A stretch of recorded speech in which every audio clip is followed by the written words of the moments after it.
I will tell you the truth, because at my age a lie costs more than it's worth.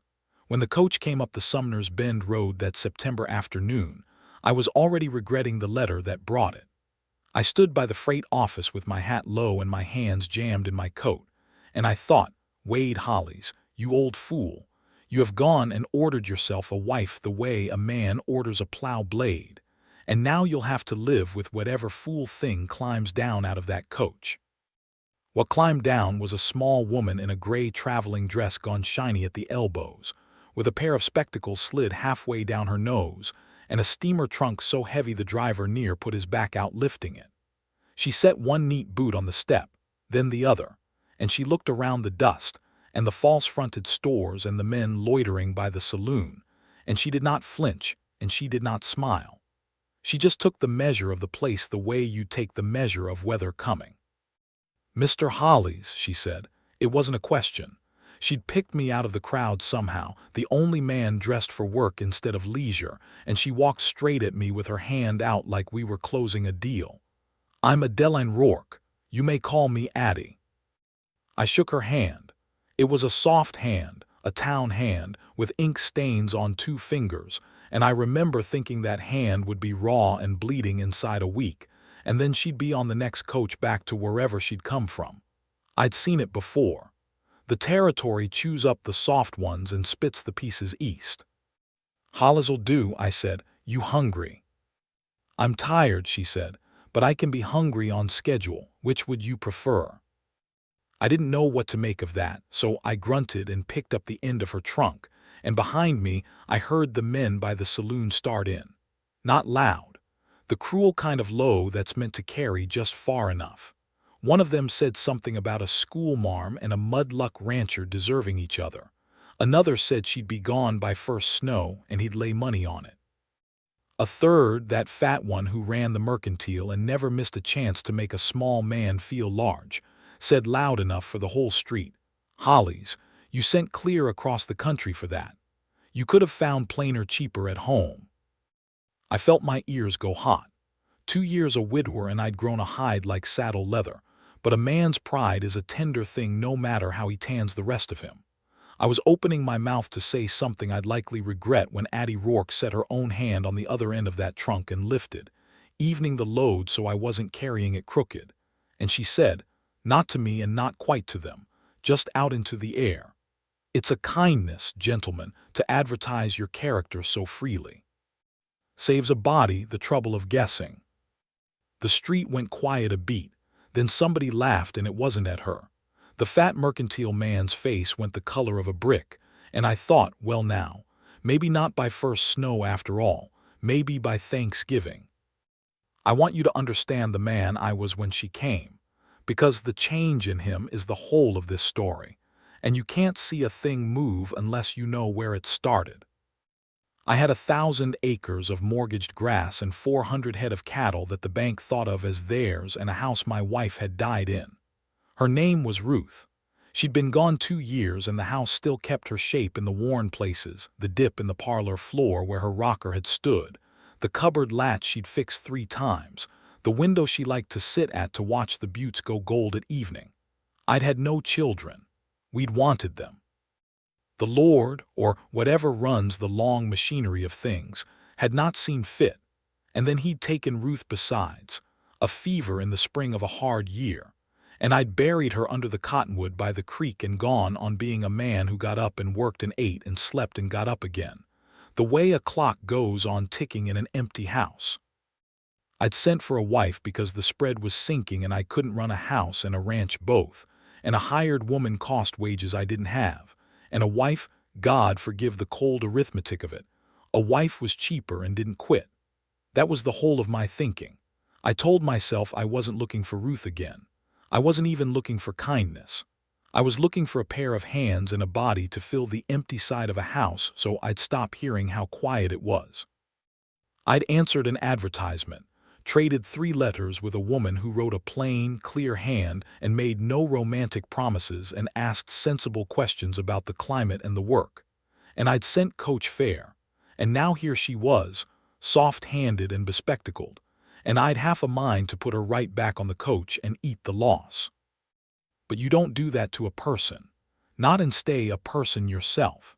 So I drove her out to the Quill Creek spread in the buckboard with that trunk rattling behind us, and I gave her the short version of the place, and she listened with her head tilted like a bird that's deciding whether the ground's safe to land on. The hands were waiting in the yard when we rolled in, all four of them, leaned on the corral rail with that lazy slouch men get when they've decided to be entertained. Otis Pike, my foreman, a leather-faced old mule of a man who'd worked for Ruth's father before me and stayed on out of stubbornness and nowhere else to go. Young Dell, 18 and all elbows.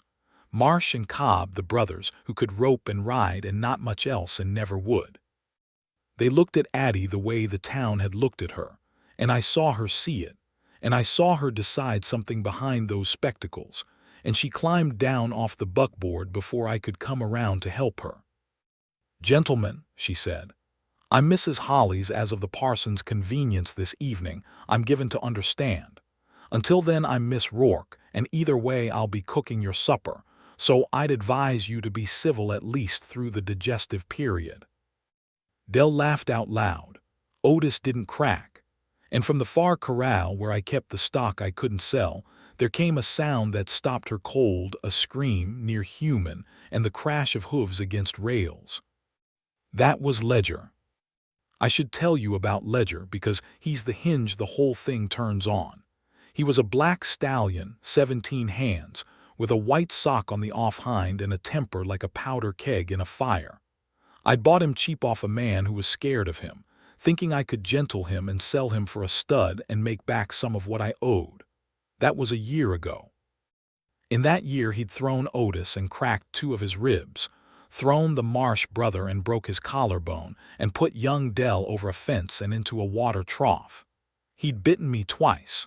He couldn't be ridden, couldn't be led without a fight, couldn't be sold for what I'd given because the whole country knew his reputation. He was $400 of pure spite eating my hay, and I kept telling myself I'd have him shot, and I never did because, and I didn't admit this to a soul, there was something in the way that horse refused to be broken that I couldn't help but respect. Addie was looking at him. He was up against the far rails, ears flat, showing the whites of his eyes, all that black muscle bunched and trembling. "That one's not for handling," I said. "Stay clear of that corral, I mean it." "What's his name?" she asked. "Ledger because he's a debt." I steered her toward the house. "Supper, Miss Rourke. We'll worry about the livestock once you've found the kitchen." She let me steer her, but she looked back at that horse twice, and that's the truth, and I should have read more into it than I did. We were married that evening by Parson Vane in the front room of the parsonage with Otis as witness and nobody else, because I'd told no one and invited no one, and Addie had no one this side of the Mississippi to invite. It was a plain ceremony, plain words, and when it was done, she signed the book in that clean, clear hand, Adeline Rourke, then Holly's after, the 2 names side by side like a before and an after, and she shook the parson's hand and thanked him, and we drove home in the dark. I'll tell you what I expected of the marriage, because I was wrong about all of it. I expected she'd keep house poorly, being soft and bookish. I expected she'd weep at the loneliness and the cold and the work. I expected, God help me, that I'd come to tolerate her the way you tolerate a stove that smokes useful enough, and you stop noticing the smoke. I gave her my mother's room, which had been a guest room, which had been nothing for a long time, and I slept in my own room as I had, and I told her plain there was no hurry on anything between us and she could set her own pace, and she looked at me a long moment over those spectacles and said, "That's the most decent thing anyone said to me in some years, Mr. Hollies," and went to bed. The next morning I came down before dawn the way I always did, and the kitchen lamp was already lit, and there was coffee, and there was a woman standing at my stove in one of Ruth's old aprons. She'd found it in the cupboard, and I felt a sharp thing go through me at the sight of it, frying eggs and ham, and a pan of biscuits that had risen better than any I'd had since Ruth died. The table was set for 6. The ledger book, my account book, the real ledger, was open at her elbow with a pencil laid across it, and there were figures in the margins in that clean hand. "You're up early," I said, which was a stupid thing to say. "I'm always up early. I find the day gets away from a person otherwise." She slid eggs onto a plate and set it where I stood. "Your accounts are a disgrace, Mr. Hollies. You've been paying the freight company a tariff that was repealed 11 months ago. You've been buying feed corn at a price the Sumner's Bend Mercantile sets entirely for his own amusement, when the Halloran outfit 40 miles south would deliver it for 2/3. And you've a note coming due to the bank in March that you cannot possibly meet at your current rate of loss." She set down the pencil. "I don't say it to frighten you. I say it because I've added it 3 times and the arithmetic doesn't care about feelings." I sat down slow. "You went through my books. You made me your wife. Your books are my books now, and your debt is my debt, and I'd as soon know the size of a thing as be surprised by it." She poured me coffee. "Eat. You'll need it. I want to see the whole place today." And she did. She walked the whole 1,000 acres, or as much of it as we could cover on the buckboard and on foot, and she asked questions about the water, about the grass, about where I summered the herd and where I wintered them, about the timber and the creek and the south fence that was always going down. She knew things. She knew that the spot I summered the cattle was overgrazed and the grass there would fail by August, and she was right. It had failed by August every year for 3 years, and I'd never once connected it to the grazing. She knew, looking at a sick heifer I'd written off, that it wasn't blackleg. It was a foxtail lodged in the throat, and she had dell-holed the animal's head, and she reached 2 fingers down its throat, that soft town hand, and drew the thing out, and the heifer lived. The hand stopped slouching after the heifer. Not all at once.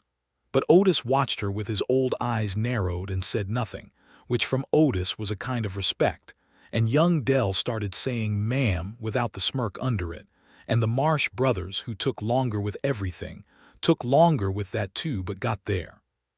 Still the town wouldn't have it.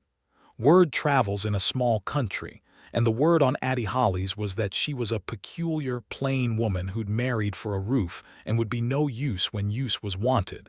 And the men at the saloon kept their bet alive. First snow, they said, she'd run. I heard it when I went in for supplies. I heard the mercantile man, the fat one, say to a circle of his cronies as I stood at his counter, "Hollies' bookkeeper bride." And the cronies laughed, and one of them said maybe she'd balance his ledger right into the poorhouse. And I set down what I was buying and walked out and bought my goods after that from a peddler who came through monthly, which cost me more and was worth every cent. I came home angry that day, and Addie saw it on me. She was at the corral, the far corral, Ledger's corral. She had her arms folded on the top rail and her chin on her arms, and she was just watching that black devil, and he was watching her. The two of them, like a pair of cats, decided not to fight just yet. "I told you to stay clear of him," I said. "You did." She didn't turn around. "Mr. Hollies, who broke this horse before you got him." "Nobody, that's the trouble. He came green and mean." "Didn't come mean." She straightened up. "He came frightened, and somebody met the fright with a quirt, and now he's frightened and angry both, which is a different animal and a worse one. Look at his eye. That's not a vicious eye. That's an eye that's waiting to be hurt and means to hurt first." She turned to me at last, and the evening light was on her spectacles, so I couldn't see her eyes, only twin coins of gold. "Whoever told you he can't be gentle told you a thing about themselves, not about the horse. He's put 3 of my men in their beds and bit me twice. Because you all came at him like he was a problem to be solved instead of a creature to be convinced." She said it without heat. "I'd like to try, not your way, mine. And I'd like you to promise me you'll not interfere, whatever you see, unless I call for help with my own mouth." I should have said no. A wiser man, a less tired man, a man not aching from a day of being laughed at, would have said no. "You'll get yourself killed, I won't have it." But there was something in the set of her that I'd come to recognize over those first weeks, a steadiness, a refusal to be moved off a thing she'd reasoned her way onto. And I was so weary of telling people what they couldn't do. And I thought, in some low coward part of me, if he kills her, at least the town will stop laughing. I am ashamed of that thought to this day. I tell it to you so you'll know I'm not painting myself a hero. I was a hard, bruised, frightened man, near as frightened as that horse, and I'd met my own fear with a quirt for 2 years, and I didn't even know it until she stood there and told me what fright looks like in a living thing. "Don't get yourself hurt," I said. "It came out rougher than I meant." "I've no intention," she said. "Getting hurt is what happens to people who are in a hurry. I'm not in a hurry. I've got all winter." What she did with that horse I could write a book on, and I'd get half of it wrong because I didn't understand it then and only partly understand it now. But the shape of it was this. She did nothing. For 3 days she did nothing but go to the corral and sit on an upturned bucket in the corner of it, inside the rails, and read a book aloud in a low, even voice while Ledger stood at the far end and trembled and watched. She didn't look at him. She didn't approach him. She read him scripture, and she read him a book about the husbandry of horses, and she read him, I swear it, a book of poems, and her voice never rose and never fell into a coo, just stayed level as a creek in summer. And the horse stopped trembling on the 2nd day, and on the 3rd day he came a few steps closer to listen. On the 5th day he ate an apple out of her flat palm. On the 9th day he let her touch his neck. The hands had taken to drifting over to watch, all 4 of them, leaning on the rail in a silence entirely different from that first slouching silence. And Otis Pike took off his hat one afternoon when Ledger lipped that apple, took it clean off and held it against his chest like he was in church. And I knew then that whatever the town thought, the men of the Quill Creek spread had made up their own minds. She didn't ride him for a month. When she did, it was bareback with a hackamore and no bit, in the early morning when the frost was on the grass, and she walked him in a slow circle, and then a slow figure, and that black stallion that had broken 3 men moved under her like water finds the low ground, and she was laughing, the first time I ever heard her laugh full out, her plain face lit up like a window with a lamp behind it. And I stood at the rail, and felt something in my chest I hadn't felt in 2 years, and didn't have a name for and was afraid of. That's the thing I have to tell you straight, even though it doesn't flatter me. I'd married her thinking her plain. By the time the first snow came, and she did not run, she stood at the window and watched it come down over the buttes with a cup of coffee in her 2 hands and said it was the most beautiful country she'd ever seen. By the time the first snow came, I'd stopped being able to see plain when I looked at her. I saw the way she pushed her spectacles up with one knuckle when she was thinking. I saw the ink on her fingers and the apple in her flat palm and her chin on the corral rail. I saw a woman who'd looked at the meanest thing on my place and seen a frightened creature waiting to be convinced, and I started to wonder, in the dark of my own room with the wall between us, whether she'd looked at me the same way the day she stepped off the coach. The mudluck rancher with the dead wife and the failing spread and the hide like saddle leather. A frightened thing that met its fear with a quirt. I didn't say any of that. I was not a man who said things. But I started bringing the coffee to the window myself of an evening and standing near her while the buttes went gold and then gray. And we'd say small things about the day, the south fence, the price of beef, the way Ledger had taken to following her like a dog, and the small things were the biggest things I'd said to anybody since Ruth, and I think she knew it. Now I have to tell you about the swindle, because a story needs a wolf and ours had 2, the kind with 4 legs and the kind with 2, and the 2-legged kind came first. His name was Royce Quint, and he was a cattle buyer who'd come into the country 3 years back and bought up the notes on half the small ranchers in the basin from the bank, quiet, so that more men than knew it were really beholden to Quint and not the bank at all. He bought low and he sold high, and he had a way of making a hard year harder for everyone but himself. He owned the mercantile man the way he owned a good many men, a string here, a debt there. And that December, he came up the Quill Creek road in a fine buggy with a robe over his knees and a smile on him like a card he was holding close. And he sat in my front room and drank my coffee and told me, in the warmest, most regretful voice you ever heard, that the bank had sold him my March note, and that he was prepared to be generous. Generous in Royce Quint's mouth meant this. He'd take the herd now, all 400 head at his price, which was $8 under the market and barely covered the note, and he'd call us square, and we could keep the land and a milk cow and start over fresh with nothing. Or, he said, and here the card came halfway out of his hand, I could try to make the March note on my own, and we both knew I couldn't, and then he'd take the herd and the land both at the courthouse steps for the price of the debt, and I'd have nothing at all. He laid it out like a kindness. He even said it was a kindness. He said a man my age, with my luck, ought to know when to fold. I was a long time answering. I was doing the arithmetic Addie had taught me to do, and the arithmetic was ugly. He had me. If I sold him the herd now, I had no herd and a year's grass I couldn't stock and a note paid and nothing to live on.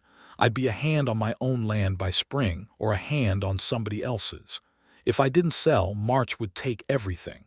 Either way, Royce Quint won. That was how he'd built it. Addie had been sitting in the corner with her mending the whole while, quiet as a cat, and Quint had paid her about as much mind as he'd pay a coat rack. Now she set down the mending and said, in that level creakin' summer voice, "Mr. Quint, what's the market on a 4-year-old cow in St. Louis this week?" He looked at her like the coat rack had spoken. $22, he said, indulgent.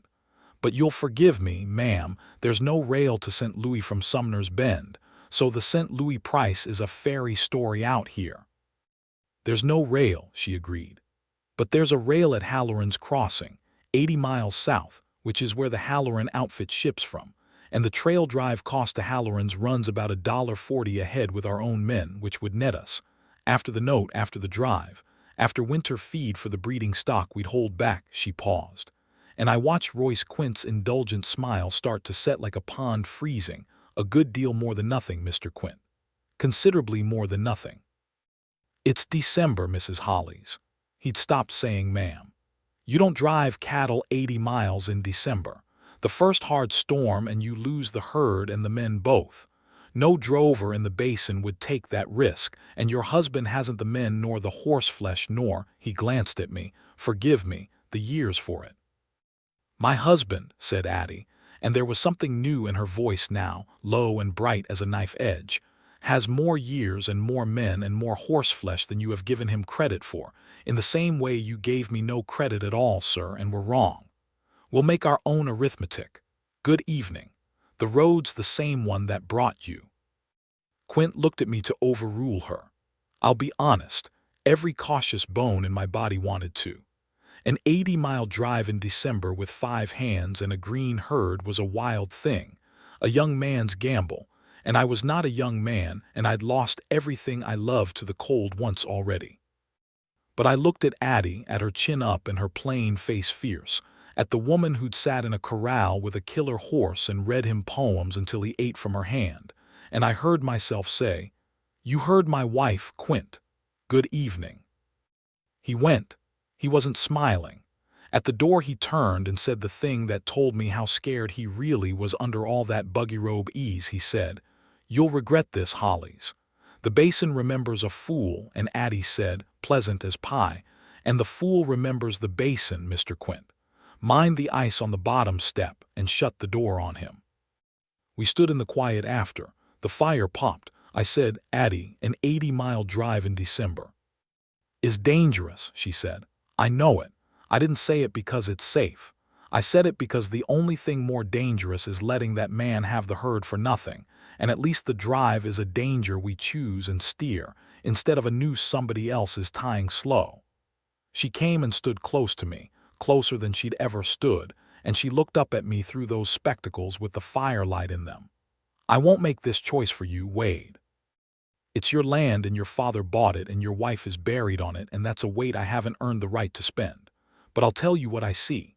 I see 400 head of good cattle and 5 good men and a string of sound horses and a stallion that'll lead a drive like he was born to it, and I see a chance. A real one. The arithmetic works. I've done it 4 times. It only fails if the weather fails us, and weather's a thing a careful man can read and run from. I'm not a careful man. But I'm a careful woman, and I've read more about driving cattle this past month than that mercantile fool has read in his life, and I think we can do it.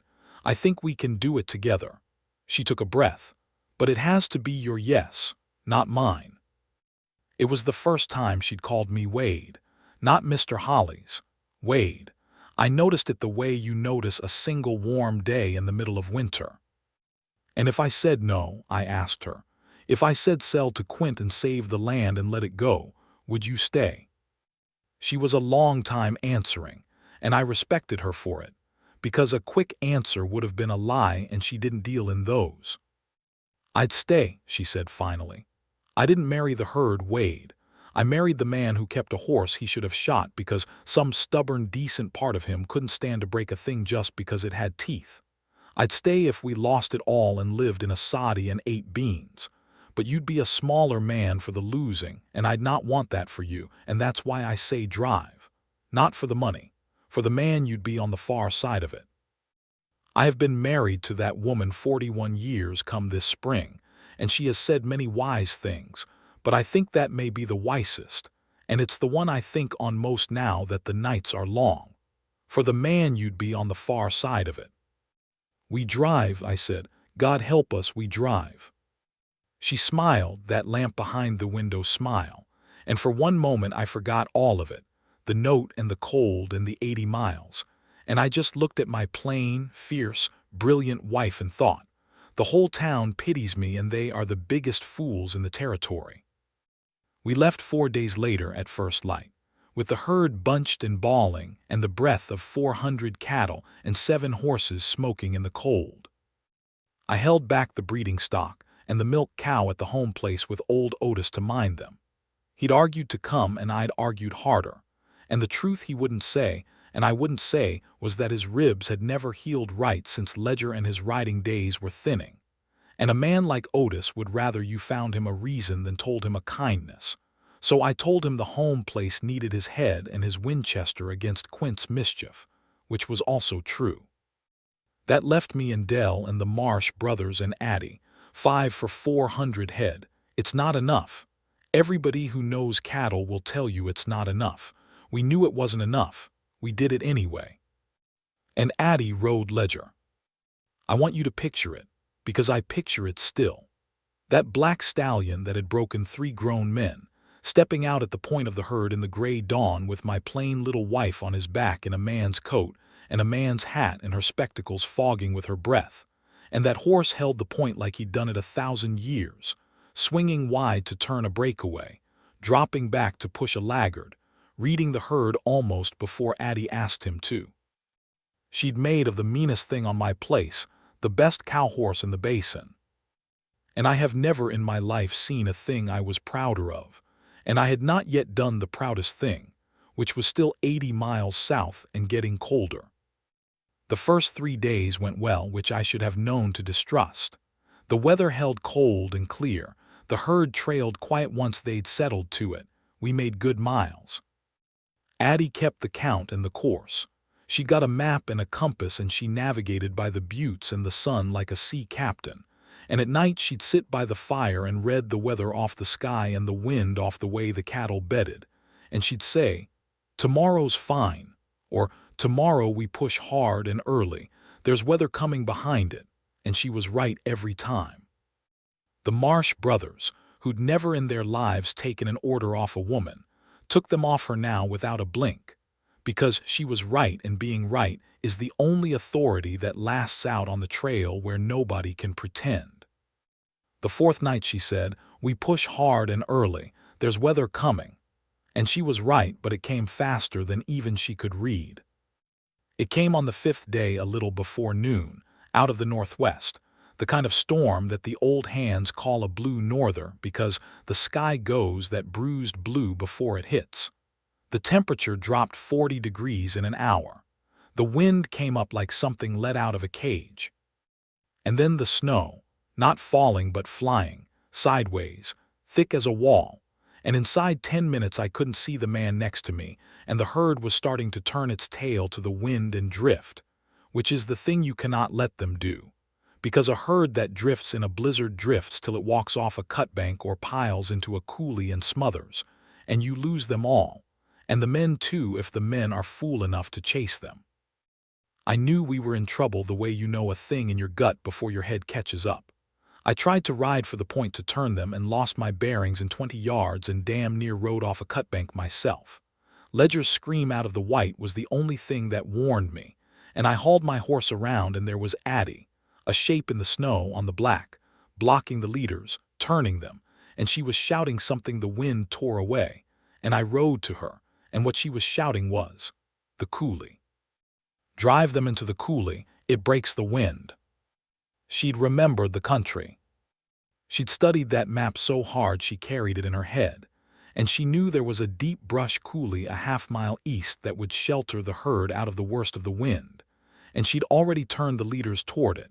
And now the two of us and then Dell, who came out of the white like a ghost, pushed and shouted and crowded that herd east through a storm that wanted to kill all of us, and the Marsh brothers found us by the noise. And the five of us strung out along the upwind side of the herd and held them and drove them, step by blind step, into that coulee. It took 2 hours, it felt like 2 days. My hands stopped being hands and became 2 blocks of wood at the ends of my arms, and the cold got down into the deep of me where the fear lives, the same cold that had taken Ruth, and somewhere in the white I started to come unstrung, started to think this is how it ends. This is the cold come back to finish what it started, and I'd brought a good woman out into it to die same as, and then a hand gripped my arm, hard, through 2 coats. And Addie's face was an inch from mine under her snow-crusted hat, and she shouted, "Stay with me, Wade Hollies. You don't get to quit on me in a snowstorm. I haven't balanced your books for nothing. Stay with me." And the fury and the life in her went into me like whiskey, and I stayed. We got them into the coulee. We got ourselves into it. There was brush enough for a fire if a person was clever about it, and Addie was clever about it, and we got a fire going in the lee of a cutbank, and we got the horses picketed close, and we got ourselves around that fire, 5 frozen souls, and the herd bawled and milled in the brush below us out of the killing wind, and we lived. We lost 11 head that drifted before we could turn them, and we never found them. 11 out of 400. There are drives that lost the whole herd that night across the basin. We lost 11. I sat by that fire with the storm screaming over the lip of the coulee and my wife's shoulder against mine, both of us shaking, and I did a thing I had not done since they put Ruth in the ground. I wept. Quiet so the boys wouldn't see, but Addie felt it through her shoulder, and she didn't say a word, didn't shush me or pity me, just took my wooden hand in both of hers and held it, ink-stained fingers and all, until the shaking eased. And when I could talk, I said the truest thing I'd ever said to anybody. "I thought I'd lost you," I said, "out there. I thought it had taken you too, and I found out I'd rather have lost the herd. I'd rather have lost the land. Addie, I'd rather have lost all of it and lived in that soddy eating beans like you said than lost you. I came to that late. I'm sorry I came to it late." She was quiet a moment. Then she said, "You didn't come to it late, Wade. You came to it the day a frightened man kept a frightened horse he should have shot. You just didn't have the words till now. Some of us think in words and some of us think in deeds, and you've been telling me you loved me in deeds for 3 months, the coffee at the window, the way you ask Otis after his ribs, the way you said our books and not your books." She pushed her spectacles up with one frozen knuckle. "I married you for a roof and a fresh start, Wade Hollies. That's the plain truth, and I won't dress it. But I stayed for the man, and I've loved you since about the 2nd week. Since the morning you let me try the horse your way instead of yours, and a hard, frightened man trusting a stranger's softness over his own armor. That's the bravest thing I ever saw a body do, and I'm not going to let a snowstorm have you, and that's final." I kissed her then, by the fire in the storm, with snow on both our hats and our hands too cold to feel it, and I'll draw the curtain on the rest of that, because it's ours and not for the telling, except to say it was the first time in 2 years I'd been warm all the way through. The storm blew out by morning. The country was white and hushed and brutal and beautiful. We dug out, counted the herd, said a word over the 11 we'd lost, and we drove on. And 3 days later we came down the long grade to Halloran's Crossing and the rail yards, 389 head of good cattle that the whole basin had bet would never make it. And the buyer at the railhead, an honest man named Foss who bought for the eastern markets and had no string to Royce Quint, took one look at the condition of that herd. Run 80 miles through a blue norther and still in flesh because we'd nursed them every step, and he paid us the St. Louis market for them, $22 a head and a little better for the prime ones. And the arithmetic Addie had done 4 times in our front room came out exactly as she'd said it would, and then some. We paid the March note in full at the bank in Halloran's Crossing in cash on the spot, and got the paper marked clear, and Addie folded it small and put it in the breast of her coat and patted it twice, and that was the most satisfied I ever saw her look in her life, more than any kiss. A debt called square that a hard man had thought would bury him. And then we did the thing that finished Royce Quint, though we didn't go looking to. Word of the drive got back to the basin before we did a thing like that travels, and the small ranchers, the ones Quint had quietly bought the notes on, the ones he'd been squeezing the same slow way he'd squeezed me, they heard that the Mudluck Hollies outfit had driven 80 miles through a December norther on the say-so of a plain bookkeeper bride and beaten Quint's price into the dirt, and something turned in the basin. They got their backs up. They formed up a little association, the small men, and pooled their stock for a spring drive of their own to Halloran's, on Addie's arithmetic, which she sat at our kitchen table and worked out for any man who came and asked, free of charge in that clean, clear hand, and Royce Quint's whole game, which only ever worked because each man thought he was alone and afraid in the dark, fell apart the moment the men found each other. He sold out and left the country within the year. The last I heard he was buying notes off frightened ranchers in another basin 2 territories over, and I expect there's a woman there too, somewhere, doing arithmetic that'll finish him again. The town came around. Of course it did. The town always comes around once a thing's been proven and claims it never doubted, which is the way of towns. The fat mercantile man who'd called her plainer than you could find at home took to tipping his hat to Mrs. Hollies on the street and asking after the ranch, and Addie was unfailingly polite to him, which I knew her well enough by then to recognize as the deepest cut she had. The men at the saloon stopped saying she'd run by first snow, on account of the obvious, and started saying they'd known the Hollies outfit would pull through, on account of nothing. And the bet that she'd be on the next coach east, Otis collected on it, every cent, from the Marsh brothers' cousin who'd held the stakes, and he gave the whole purse to Addie at the supper table one night, all those dollars laid out in a sweaty hat, and said, in the longest speech I ever heard out of him, "Ma'am, this here was bet against you, and I'm pleased to lose my share of it, and I'd be obliged if you'd take it and call it the wages of every fool in this county for the schooling you've give us." And Addie laughed that full laugh and took it and bought books with it. A whole crate of books, ordered clear from back east. She built shelves for them in Ruth's old parlor with her own hands. She could build shelves too, of course she could. Was there anything that woman couldn't do? And she made that quiet grieving room into a thing full of light and paper and the smell of ink. And I'd come in of an evening and find her there reading by the lamp with Ledger's head. I am not exaggerating. Ledger's head hung over the half door of the parlor like an enormous black dog, the two of them keeping company. And I'd stand in the doorway and feel my chest go tight with the good kind of ache, and I'd think, Wade Hollies, you sent away for a plow blade and the Lord sent you a whole new life, and you didn't deserve it, and you'd best spend the rest of your days trying to. We had children after all, 3 of them when the doctors and the years had told me I never would.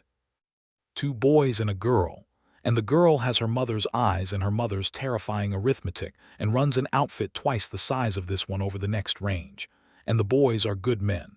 And the Quill Creek spread is paid for free and clear and has been these 30 years, and there's a stone now under the cottonwood by the creek next to Ruth's. Addie put it there herself years back, the day we married 25 years, a small stone, and on it she'd had cut Ruth Hollis, beloved, and under it, in that clean, clear hand turned to chiseled letters, she kept him alive till I could come. I found her standing there the day she said it, and I asked her why, And she said, because she did, Wade. She loved you and lost you to the cold, and some part of you waited in that house for 2 years grieving. And the part that could still keep a horse it should have shot is the part she left lit. And I'd not have found a man worth staying for if she hadn't kept the lamp burning. I owe her the only debt I've never wanted to call square. That's my wife, the plain one, the one the town pitied, the one a fat fool said you could find cheaper at home. I'm an old man now, telling this by a window where a plain, fierce, brilliant woman taught me to bring the coffee of an evening and watch the buttes go gold. She's in the next room. I can hear the turn of a page. Outside, my grandson is gentling a colt the way his grandmother taught his mother who taught him, no quirt, no hurry, all winter if it takes all winter, because a frightened thing is just a thing waiting to be convinced, and the convincing is the whole of love, in horses and in men. If you've got a hard heart and a failing year and you think you know the worth of the soft, quiet, overlooked one the world walks past, son, you don't. You don't know the half. Sit on a bucket in the corner of your own meanness and let the right one read to you a while, level as a creek in summer, and find out. That's the only wisdom I've got, and I bought it dear, and I'd buy it again at twice the price. She kept him alive till I could come, and then she came, and nothing in this hard, beautiful country was ever cold all the way through again.